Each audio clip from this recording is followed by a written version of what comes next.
Good morning students. मेरा next lecture है जिसमें ये बीम दिया हुआ है। इस बीम में मैं फाइंड आउट करूँगा slope and deflection by the help of conjugate beam method. Conjugate beam method use करके मुझे slope and deflection find out करना है। पहले तो ये बीम दिया गया है। इस बीम में जो टोटल लोड है वो W लगा है सेंटर पॉइंट में, और लेफ्ट में मोमेंट ऑफ इनर्शिया। ये न्यूमेरिकल थोड़ा अलग टाइप के न्यूमेरिकल है क्योंकि यहाँ पे जो सेक्शन है सेक्शन डिफरेंट है, क्योंकि मोमेंट ऑफ इनर्शिया चेंज है 2I है इस तरफ और इस तरफ 3I है। तो ये दूसरे टाइप ऑफ न्यूमेरिकल्स की तरह नहीं है, ये थोड़ा डिफरेंट है। अब देखिए इसमें पहले तो है मुझे बेंडिंग मोमेंट डायग्राम ड्रॉ करना है। The bending moment diagram will be equal to, जैसे हमें पता है दोनों साइड में लोड की वैल्यू क्या हो जाएगा, दोनों साइड में लोड की वैल्यू हो जाएगी W/2 एंड W/2। अगर W/2 और W/2 दोनों साइड में हो गया तो बेंडिंग मोमेंट की वैल्यू क्या हो जाएगी W/2 इंटू L/2, मतलब WL/4 हो गया। ये हो गया आपका, this is finally the bending moment diagram. अगर हम लोगों को बेंडिंग मोमेंट डायग्राम पता है, अभी मैं bending moment diagram by EI diagram बनाऊंगा, लेकिन I जो है मैं मल्टीप्लाई ध्यान से करूंगा क्योंकि एक तरफ 2I है एक तरफ 3I है। देखिए WL/4 डिवाइडेड बाई 2I मतलब WL/8EI हो गया, और दूसरा तरफ WL/12VI हो गया। तो ये दूसरा मतलब डिफरेंट सेक्शंस बन गया। अब RA और RB लगा दिया। ये कौन सा टाइप ऑफ बीम बन गया, ये बन गया आपका कॉन्जुगेट बीम। ये जो बीम है आपका बन गया कॉन्जुगेट बीम। और अगर कॉन्जुगेट बीम आ गया मेरे पास, अभी मैं θ@A और θ@B अगर फाइंड आउट करना है तो θ_A एंड θ@B का वैल्यू क्या हो जाएगा, द टोटल एरिया हो जाएगी।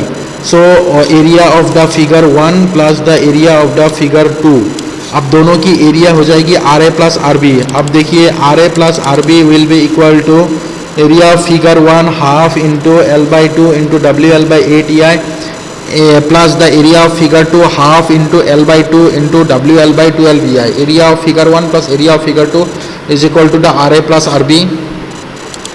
तो फाइनली हम लोग के पास वैल्यू जो आ गया है वो आ गया WL²/32EI plus WL²/48EI equal to the 5 times of the WL²/96EI value आ गया हम लोग के पास।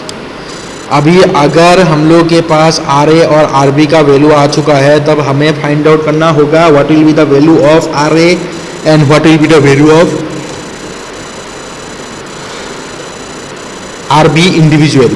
अभी दोनों के वैल्यू मुझे इंडिविजुअली फाइंड आउट करना है। उसके लिए मैं क्या करूँगा, पहले तो summation of moment at A equal to 0 करूँगा। अगर moment at A equal to 0 करूँगा तो सिंपल सा बात है, moment at A equal to 0 मतलब पहले तो फिगर 1 की एरिया क्या है WL²/32EI इंटू डिस्टेंस क्या हो जाएगी 2/3 ऑफ L/2। सो ये हो गया आपका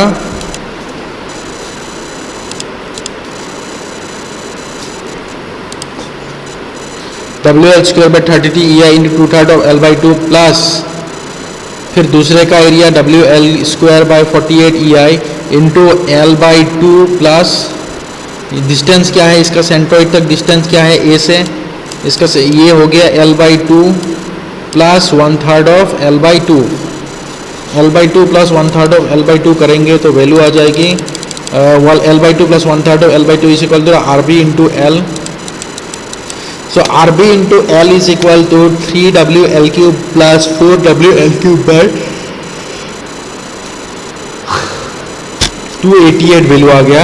तो finally reaction at B is equal to the WL²/288EI value आ रहा है। अगर RB का वैल्यू WL²/288 वैल्यू आ रहा है तो RA का वैल्यू आ जाएगा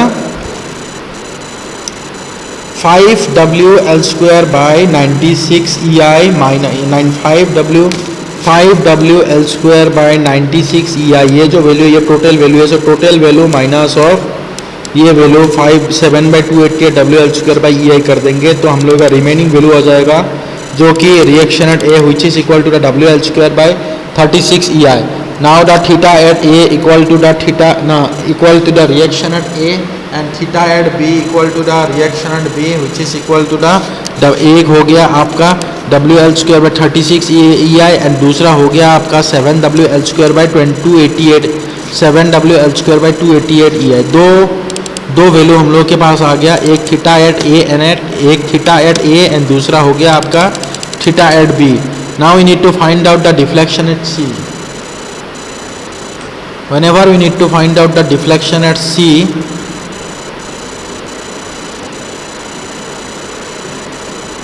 the deflection at C point is equal to theta at B 7 by 288 WL² by EI into L by 2 minus of half into L by 2 into WL by 12 EI into 1/3 of L by 2 कर दिया। तो deflection at C which is equal to the bending moment at C equal to the 5 by, this one is the ratio of the 5 by 576 WL cube by the EI value आ जाएगा।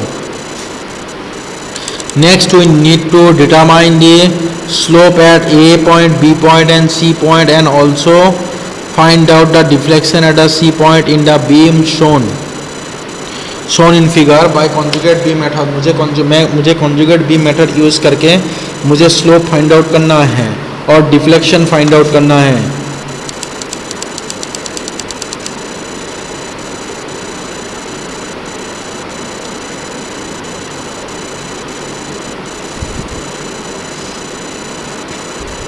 ये हो गया आपका beam, ये हो गया आपका beam. इस बीम में मुझे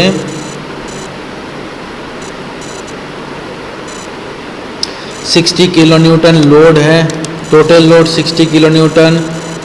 फिर उसके बाद VA और VB चाहिए।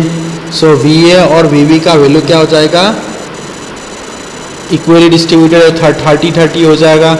सो बेंडिंग मोमेंट आ जाएगा 30 × 4 मतलब 120। अब 120 divided by moment of inertia change है I/2I, तो ये भी न्यूमेरिकल थोड़ा अलग टाइप का होगा। तो मोमेंट ऑफ इनर्शिया चेंज होने का मतलब है 120 by EI and 120 by 2EI मतलब 120 by EI and 60 by EI बन गया। अब ये हो गया आपका कॉन्जुगेट बीम। इस कॉन्जुगेट बीम में मुझे reaction at A and reaction at B find out करना है। Reaction at A plus reaction at B is equal to the total area of triangle 1 plus total area of triangle 2 which is equal to the 360 by EI। दोनों का मिला के हम लोग का value आ रहा है 360 by EI।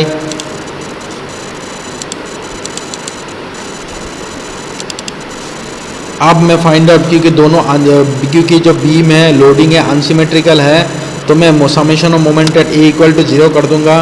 सो फाइनली हम लोग के पास वैल्यू आएगा 240 इंटू 240 कौन सा वैल्यू है हम लोग के पास, 240 RA का वैल्यू है ना, RA का वैल्यू है 120, RB का वैल्यू है 240। सो 240 ये जो ट्रायंगल नंबर 1 उसका वैल्यू है 240। सो 240 into the EI into the 2/3 of 4 plus the 120 by EI into the 4 plus the 1/3 of 4 is equal to 16 by 3 हो जाएगा which is equal to the RB into the 8 value हो जाएगा। सो finally हम इस equation से RB का value find कर सकते हैं। सो 640 by EI plus 640 by EI is equal to RB into 8। so therefore the RB value is equal to the 160 by EI। If RB is equal to 160 by EI then RA will be equal to the 200 by EI हो जाएगी, 200 by EI हो जाएगा which is equal to the theta A।